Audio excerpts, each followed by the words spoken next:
Assalamualaikum warahmatullahi wabarakatuh. Nama saya Muhammad Satra. Saya mahasiswa UIN Sultan Taha Saifuddin Jambi, Fakultas Dakwah, jurusan Bimbingan Penyuluhan Islam. Pada kesempatan pada kesempatan kali ini saya akan mencoba membahas dari dampak yang ditimbulkan dari adanya wabah virus corona atau pandemi COVID-19. Yang kita ketahui, virus corona telah uh, masuk atau telah menjalar di seluruh negara yang ada di dunia, termasuk juga salah satunya negara kita Indonesia, yang mana kasus terkonfirmasi di Indonesia sebanyak 30.514 kasus, dengan kasus positif yaitu sebanyak 18.806 kasus, pasien yang sembuh sebanyak 9.907 kasus, pasien yang meninggal dunia sebanyak 1.801 kasus. Eh, Kasus terupdate terakhir yaitu pada tanggal 6 Juni 2020.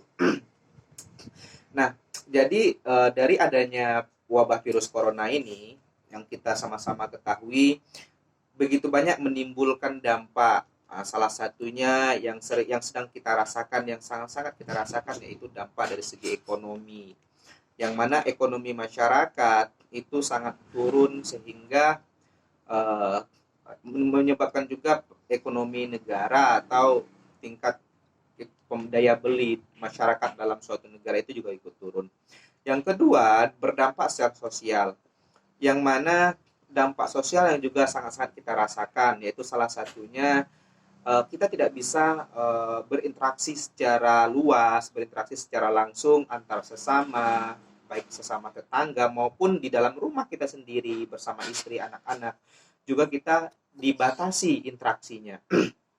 Yang ketiga, dampak dari secara psikologis, yang mana adanya wabah virus corona atau pandemi COVID-19 ini membuat masyarakat seluruh dunia atau manusia di seluruh dunia menjadi was-was, menjadi ketakutan. Nah, rasa-rasanya kita selalu curiga dengan orang lain.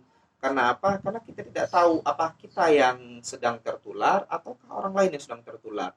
Jadi dengan adanya wabah virus corona ini, secara psikologis juga memberikan dampak yang sangat signifikan. Yang mana kita akan ketakutan. Contohnya kalau hari-hari biasa sebelum adanya wabah virus corona ini, kita kalau ketemu dengan sahabat, teman, dengan keluarga, kita bisa melakukan interaksi. Contohnya dengan berjabat tangan, uh, dengan apa namanya, dengan tanpa halangan. Kalau sekarang pada saat COVID-19, bersalaman itu dilarang, sangat dilarang oleh pemerintah. Kenapa? Karena virus ini juga bisa menularkan dari sentuhan. Nah, maka daripada itu, dari secara sosial kita sudah berjarak, dari secara psikologis apalagi. Kita merasa was-was dan merasa curiga terhadap orang lain. Nah, pada awal-awal di seluruh negara menerapkan yang namanya lockdown. Nah, kalau di Indonesia istilah yang dipakai tidak lockdown tapi PSBB, pembatasan berskala besar. Nah, PSBB, pembatasan berskala besar. Nah, atau juga sering kita dengar social distancing atau kita menjaga jarak aman, yaitu 1 meter dari orang-orang terdekat kita. Yang kedua yang sering kita dengar itu physical distancing, yaitu kita berdiam diri di rumah saja. Nah, slogan yang apa namanya, yang sangat familiar di telinga kita pada saat COVID-19 ini adalah slogannya di rumah aja. Karena apa? Karena penerapan PSBB atau lockdown yang ditetapkan oleh pemerintah mengharuskan masyarakat untuk berada di rumah saja. Nah, dengan demikian slogan itu kita kita harus taati. Nah, dengan seiring berjalannya waktu, dengan adanya virus corona yang sudah merambah di seluruh dunia dan juga sudah menghancurkan ekonomi seluruh negara.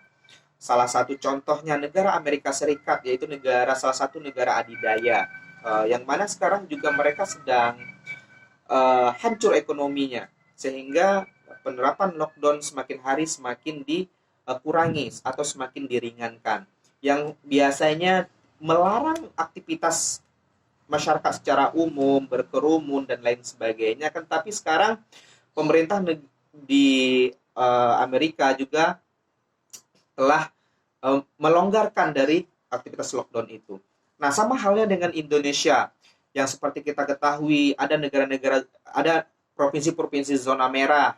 Contohnya ibu kota yaitu DKI Jakarta, Jawa Barat, Jawa Tengah dan lain sebagainya. Nah, mereka menerapkan PSBB atau lockdown. Nah, pada saat ini kita sudah pemerintah sudah melonggarkan aturan lockdown yang semula melarang ada interaksi sosial, berkerumun berskala besar, membuat hajatan dan mengumpulkan orang dalam skala besar, itu dilarang. Nah, pada saat ini karena aspek ekonomi, aspek sosial, aspek psikologis, maka pemerintah meringankan atau melonggarkan aturan itu. Nah, sekarang kita kenal dengan istilah new normal atau kehidupan normal yang baru. Nah, dengan demikian eh, kalau kita melihat dari perkembangan kasus yang ada di Indonesia, terkonfirmasi itu 30.514 kasus, sedangkan kasus yang positif masih sangat tinggi, sebanyak 18 kasus, 18.806 kasus. Itu artinya melebihi dari 50%, lebih dari 50% kasus terkonfirmasi itu masih dalam kondisi positif. Sedangkan pasien yang sembuh itu sebanyak 9.907 kasus. Itu artinya semakin hari atau setiap hari kasus ini bisa saja bertambah terus-menerus. Kalau seandainya pemerintah, kalau seandainya masyarakat tidak memperhatikan protokol kesehatan, contohnya ketika keluar rumah tidak menggunakan masker yang dihimbau oleh masyarakat, yang dihimbau oleh pemerintah, menggunakan hand sanitizer, mencuci tangan, mengganti baju ketika sudah pulang dari keluar rumah, atau menggunakan protokol kesehatan yang lain. Nah, kalau seandainya masyarakat kita acuh terhadap himbauan pemerintah ini, maka wabah virus corona semakin hari tidak semakin berkurang. Apalagi dengan aktivitas normal manusia lainnya sudah berjalan lagi seperti biasanya. Itu akan memberikan dampak yang sangat sangat akan berdampak berbahaya juga bagi kehidupan berbangsa dan bernegara kita. Kenapa? Jika semakin hari semakin bertambah terus kasus-kasus dari virus corona ini, maka kita tidak akan bisa memutus mata rantai dari penyebaran virus ini. Lama-kelamaan ekonomi kita juga akan anjlok gitu. Nah, dengan demikian kita berharap dengan adanya new normal yang baru atau kehidupan normal yang baru ini, masyarakat semakin sadar untuk menjaga kebersihan, masyarakat semakin sadar untuk menjaga keselamatan antar sesamanya. Maka daripada itu kita berharap bahwa dengan adanya virus corona ini kita menjadi motivasi kita untuk hidup lebih baik lagi, untuk hidup menjaga kesehatan, faktor makan dan lain sebagainya. Nah, untuk itu hanya itu yang dapat saya sampaikan atau saya komentari dari pada virus corona ini. Mudah-mudahan kita menjadi individu yang lebih baik lagi, karena dalam Al-Quran Allah Subhanahu Wa Taala terangkan bahwa Allah tidak akan merubah nasib seseorang atau Allah tidak akan merubah nasib suatu kaum kalau kaum itu tersendiri tidak mau merubah nasibnya. Maka daripada itu kita harus merubah nasib kita. Marilah kita jaga kesehatan kita. Mudah-mudahan wabah virus corona ini akan segera berakhir atau hilang dari negara kita, khususnya dunia, wabil khusus Indonesia, negara kita yang tercinta. Terima kasih telah menonton video ini. Jika lebih ada kurang dan salah, saya mohon maaf. Assalamualaikum warahmatullahi wabarakatuh.